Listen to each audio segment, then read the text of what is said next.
আমাদের সাথে যারা পায়ে পা মিলিয়েছেন, আমরা ময়দান থেকে মিছিল শুরু করেছি এবং জোড়াসাঁকো ঠাকুরবাড়ি প্রায় 4 কিলোমিটার পথ আমাদের সাথে হেঁটে যারা এই মিছিলে অংশগ্রহণ করেছেন, তৃণমূল কংগ্রেসের সর্বস্তরের কর্মী সহ সভামঞ্চে উপবিষ্ট যারা রয়েছেন,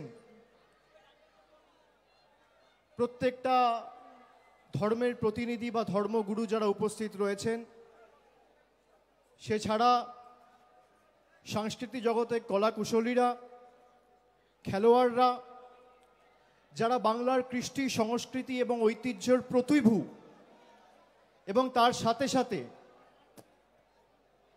বিগত 7 দিনে বিজেপির সহকারী সংস্থা জাতীয় নির্বাচন কমিশনের দ্বারা ঘোষণা করা এসআইআর, সেই এসআইআর ঘোষণা করার পরে গত 7 দিনে আমরা যে সমস্ত সহনাগরিকদের হারিয়েছি, তাদের পরিবারের, সেই শহীদ পরিবারের সদস্যরাও সভামঞ্চে রয়েছেন। আমি তাদেরকেও আমার কৃতজ্ঞতা এবং শ্রদ্ধা জানাই।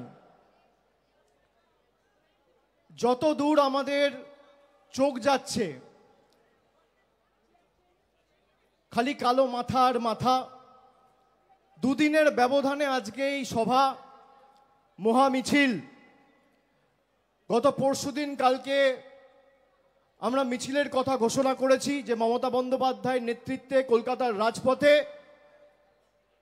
এসআইআর এবং কেন্দ্রীয় সরকারের বৈমাতৃসুলভ আচরণ এবং বাংলার প্রতি ধারাবাহিক অবিচার, বঞ্চনা, লাঞ্ছনার বিরুদ্ধে এবং প্রতিবাদে আমরা আজকে মহামিছিল করব। রাস্তায় আস্তে আস্তে দুধারে যেভাবে মানুষ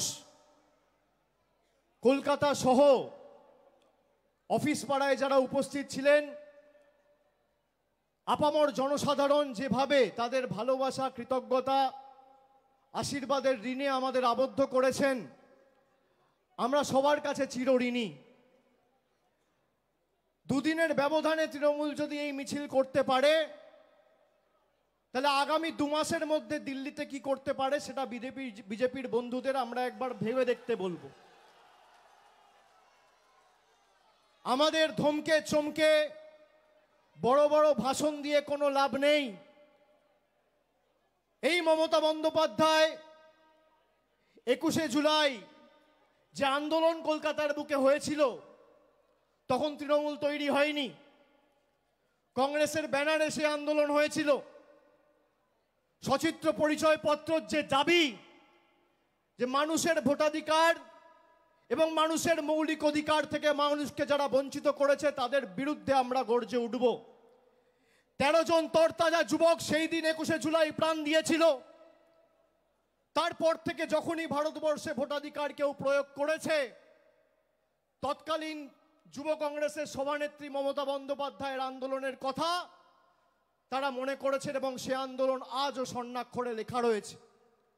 আগামী দিনে যদি মানুষের অধিকারে আমাদের প্রাণ দিতে রাস্তায় নামতে হয়, বিজেপির বিরুদ্ধে বঙ্গবাসী ইতস্তত বোধ করবে না। আমরা তৈরি আছি। আমাদের যদি মাথা নিচু করতে হয়, আমরা 10 কোটি বঙ্গবাসীর কাছে করব, কিন্তু দিল্লির কাছে বশ্যতা স্বীকার করব না, আত্মসমর্পণ করব না, তাদের কাছে মেরুদণ্ড বিক্রি করব না। আমরা যখন নবজোয়ার করেছিলাম, আমরা বলেছিলাম আপনার 100 দিনের অধিকারের টাকা হয় আমরা দিল্লিতে গিয়ে আন্দোলন করে ফিরিয়ে আনবো, নইলে বিকল্প অর্থের ব্যবস্থা করব।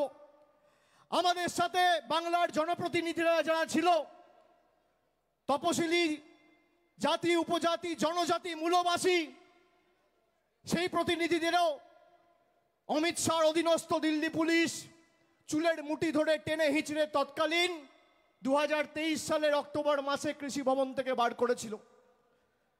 আমরা শপথ করেছিলাম যে বাংলার ক্ষমতা কি তোমাদের দেখাবো, তোমাদের কাছে সব রয়েছে না, ভাবছো যা ইচ্ছা তাই করব, যখন ইচ্ছা যা ইচ্ছা ঘোষণা করব। আমি চাইবো যা চাই, জগৎ তাকে আমি না চাই। বাংলার মানুষের আশীর্বাদ নিয়ে আমরা রাস্তায় নেমেছিলাম। একদিকে 10 কোটি মানুষের আশীর্বাদ, আর একদিকে কেন্দ্র সরকারের ইডি, সিবিআই, মন্ত্রীরা, সুপ্রিম কোর্ট, হাইকোর্ট, বিচার ব্যবস্থার একাংশ, সংবাদ মাধ্যমের একাংশ, ইনকাম ট্যাক্স, নির্বাচন কমিশন, প্যারামিলিটারি ফোর্স, গোহারা হেরেছে, জয় হয়েছে বাংলার মানুষের। সেই 100 দিনে সুপ্রিম কোর্ট রায় দিয়েছে যে বাংলার মানুষকে টাকা দিতে হবে। আমরা বলেছিলাম জুন মাসে যখন এসআইআর এর নোটিফিকেশন করেছিল, যে জুন মাসে তৃণমূল কংগ্রেস তার অবস্থান স্পষ্ট করে বলেছিল যে একটা যোগ্য ভোটারের তালিকা থেকে যদি নাম বাদ যায়, বাংলার ক্ষমতাটা কি দিল্লির জমিদারদের দিল্লির বুকে এবং দিল্লির মাটিতে তৃণমূল কংগ্রেস দেখাবে। এই যে 7 জন আত্মহত্যা করে মারা গেছে, প্রাণ দিয়েছে, সবার ভোটার তালিকায় নাম ছিল। যখন ইচ্ছা যাকে ইচ্ছা বাংলাদেশি বলে আখ্যায়িত করে ডিপোর্ট করে দিচ্ছে। একটা অন্তঃসত্ত্বা মহিলা, তার 6 জন পরিবারের সদস্য সহ তাকে, যেখানে হাইকোর্ট রায় দিয়েছে তার মায়ের ভোটার তালিকায় নাম রয়েছে, তার বাবার ভোটার তালিকায় নাম রয়েছে, 2002 এর খসড়া তালিকায় নাম রয়েছে, তাকে বাংলাদেশি বলে ডিপোর্ট করে বাংলাদেশে পাঠিয়ে দেওয়া হয়েছে। এর জবাব বাংলা দেবেই। এবং নেত্রীকে আমি শ্রদ্ধা জানিয়ে তার অনুমতি চেয়ে আমি আপনাদের বলছি, এই যে 7 জন প্রাণ দিয়েছে সবাই যোগ্য ছিল, ভোটার তালিকা থেকে সবার নাম বাদ গেছে। আগামী দিন তৃণমূল কংগ্রেস দিল্লি যাবে এবং এসআইআর এর প্রতিবাদে বাংলার ক্ষমতা কি সারা ভারতবর্ষকে দেখাবে। দিল্লি যাওয়ার জন্য প্রস্তুত থাকুন। আগে যখন মানুষ ভোট দিত, মানুষ ভোট দিয়ে সরকার নির্বাচিত করত, আর প্রধানমন্ত্রী নরেন্দ্র মোদীর সরকার এখন পছন্দের ভোটার বেছে নিচ্ছে। আপনি ভাবুন, মানুষ বাঁচত সরকার, আর আজকে সরকার বাঁচছে ভোটার। কি এদের অবস্থা! হঠাৎ করে 10 বছর আগে 2016 সালের 8ই নভেম্বর ঘোষণা করে দিল আজ থেকে 500 টাকার নোট চলবে না, 1000 টাকার নোট চলবে না। হঠাৎ ঘোষণা করে দিচ্ছে আধারের কোনো দাম বা মূল্য নেই। হঠাৎ বলে দিচ্ছে ভোটার আইডি কার্ড ভ্যালিড নয়। হঠাৎ বলে দিচ্ছে রেশন কার্ডের কোনো ভ্যালিডিটি নেই। গত পরশুদিন অমিত শাহ একটা সাক্ষাৎকারে বলেছে, যারা ভারতবর্ষে জন্মায়নি তাদের ভারতে ভোটাধিকার প্রয়োগ করার অধিকার নেই। আমি অমিত শাহকে জিজ্ঞেস করতে চাই, আপনি যদি দম থাকে তাহলে আপনি প্রকাশ্যে এসে বলুন যে আপনি বলতে চেয়েছেন লালকৃষ্ণ আদবানি ভোট দিতে পারবে না। তার কারণ লালকৃষ্ণ আদবানির জন্ম হয়েছিল করাচিতে। এই যে মতুয়া ভাইয়েরা বসে আছে যারা ওপার বাংলা থেকে এসছে, বিজেপি এদের জন্য এখন নাটক করে ক্যাম্প খুলেছে। একজনকেও নাগরিকত্ব দেয়নি। আর আমি বলি শুনুন, মতুয়া ভাইয়েরা, রাজবংশী ভাইয়েরা, এদের ফাঁদে পা দেবেন না। এদের ক্যাম্পে যদি আপনারা যান, আসামে 12 লক্ষ হিন্দু বাঙালির যা অবস্থা হয়েছে, আপনাদেরও একই পরিণতি ভারতীয় জনতা পার্টি করবে। আর আমি বুক ঠুকে বলে যাচ্ছি, যতদিন তৃণমূল কংগ্রেসের একটা সৈনিক এই বাংলার মাটিতে থাকবে, একটা মতুয়া ভাই বা একটা রাজবংশী ভাইকে বাংলাদেশি বলে আখ্যায়িত করে বাংলাদেশে ডিপোর্ট করতে আমরা দেবো না। তার আগে আমাদের মৃতদেহের উপর দিয়ে ভারতীয় জনতা পার্টি এবং কেন্দ্র সরকারকে পেরোতে হবে। আপনারা এদের ফাঁদে পা দেবেন না। যেই এদের ক্যাম্পে যাবেন, আমি তো শুনছি এখন মতুয়া মহাসংঘের কার্ড দিয়ে 800 টাকা করে তোলা হচ্ছে। এই হচ্ছে বিজেপি। আপনার আবেগ নিয়ে যারা ছেলে খেলা করে, ধর্মের নামে যারা রাজনীতি করে, যারা বাংলায় ধর্মের নামে বিভাজন করে, বাংলাকে অনুতপ্ত করার ষড়যন্ত্র চক্রান্ত বছরের পর বছর এরা করেছিল, এদের ষড়যন্ত্রের আগুনে বাংলার 10 কোটি মানুষ ঐক্যের প্রদীপ জ্বালিয়ে বাংলার সাম্প্রদায়িক সম্প্রীতি কাকে বলে তুলে ধরে বাংলার ভালোবাসা, সংস্কৃতি, ঐতিহ্যকে অক্ষুণ্ণ রেখেছে। আমি বাংলার 10 কোটি মানুষকে কৃতজ্ঞতা জানাই, প্রণাম জানাই।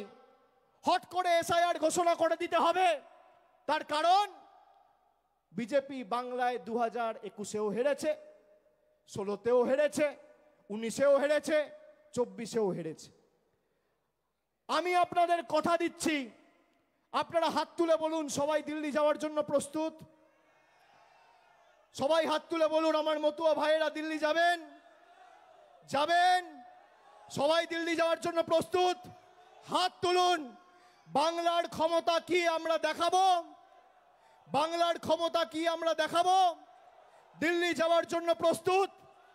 বিজেপিকে জবাব দেওয়ার জন্য প্রস্তুত? জনগর্জন কাকে বলে ভারতীয় জনতা পার্টিকে শিক্ষা দেওয়ার জন্য প্রস্তুত? আমাদের কাছে যারা কাগজ চাইছে তাদের বাবা ঠাকুরদার কাগজ নিয়ে এসে আগে বাংলার মানুষকে দেখাও, তারপর কাগজ চাওয়ার কথা বলো। এই মাটি ততটাই আমার যতটা তোমার।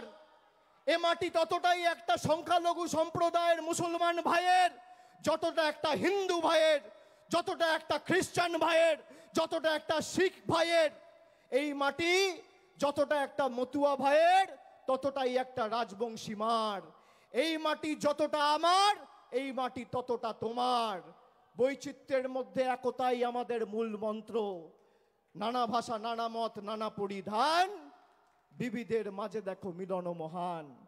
আর আজকে এই ঠাকুরবাড়ির পবিত্র মাটিতে আমি দাঁড়িয়ে কথা দিয়ে যাচ্ছি, যারা বাংলাকে অপমান করেছে, যারা বাংলাকে ভাতে মারার ষড়যন্ত্র পরিকল্পনা করে 100 দিনের টাকা, জল জীবন মিশনের টাকা, আবাসের টাকা, গ্রাম সড়ক যোজনার টাকা, সর্বশিক্ষা মিশনের টাকা আটকে রেখে নিজেরা যা ইচ্ছে তাই রিমোট কন্ট্রোলের মতো ভেবেছে যে যখন বোতাম টিপবো টাকা চালু, যখন বোতাম টিপবো টাকা বন্ধ, যখন বোতাম টিপবো 500 টাকার নোট বাতিল, যখন বোতাম টিপবো আধার কার্ড বাতিল। যারা মানুষকে রিমোট কন্ট্রোলের মতো পরিচালনা করেছে গত 5 বছর, আগামী 26-এর লড়াই শুধু মমতা বন্দ্যোপাধ্যায়কে চতুর্থবার মুখ্যমন্ত্রী করার লড়াই নয়, আগামীর লড়াই বিজেপিকে শূন্য করার লড়াই, বিজেপিকে শূন্য করার লড়াই, বিজেপিকে শূন্য করার লড়াই। যে কটা আবর্জনা এদিক ওদিক ছিটিয়ে পড়ে আছে, আজকে ভাবুন বাংলার মানুষের ভোট নিয়ে বাংলা থেকে 12 জন এমপি হয়ে বাংলার টাকা বন্ধ। বাংলা থেকে 77 জন এমপি জিতেছিল, এদেরকে শূন্যে নামাতে হবে। এদেরকে শূন্যে নামালে আজকে যদি 12 জন এমপি না জিতে তৃণমূল হয়েছে 29, যদি তৃণমূল 40 হতো তাহলে আজকে কি হতো? বিজেপি টাটা বাই বাই, থাকতো না। 10টা সিটের জন্য খালি সরকারটা রয়ে গেছে, তাও তো বিহারে ইলেকশন আছে 5-7 দিনের মধ্যে, দুটো ক্র্যাচ নিয়ে হাঁটছে। আর বড় বড় ভাষণ, এসআইআর হবে, এনআরসি হবে। এই ঠাকুরবাড়ির মাটিতে দাঁড়িয়ে মমতা বন্দ্যোপাধ্যায় এনআরসির বিরুদ্ধে 2019 সালের 16ই ডিসেম্বর মিছিল করে এই জোড়াসাঁকোতে সভা করে বলেছিল যে আমরা এনআরসি হতে দেবো না। পেরেছে অমিত শাহ, পেরেছে বিজেপি। আর আমি আবার বলছি, তোমরা চক্রান্ত করে জোর জবরদস্তি এসআইআর চাপাতে চাইছো। তৃণমূল মানুষের ক্ষমতা নিয়ে প্রতিবাদ প্রতিরোধ কাকে বলে আগামী 2 মাসের মধ্যে দিল্লিতে দেখাবে, তৈরি থাকুন। আমি আমার বক্তব্য দীর্ঘায়িত করব না, আপনারা অনেকক্ষণ ধরে এসছেন। আমরা সবাই আমাদের নেতৃত্ব থেকে তার বক্তব্য শুনবো, তার কথা শোনার জন্য আমরা এসছি। এবং আগামী দিন যতদিন এই প্রক্রিয়া চলছে, ভোটার লিস্টের কাজ, আমি সকলকে অনুরোধ করব কেউ ভয় পাবেন না। তৃণমূল কংগ্রেসের কর্মী সমর্থকরা রাস্তায় আছে। প্রত্যেকটা অঞ্চলে তৃণমূল কংগ্রেসের একটা করে হেল্প ডেস্ক ক্যাম্প খোলা হয়েছে।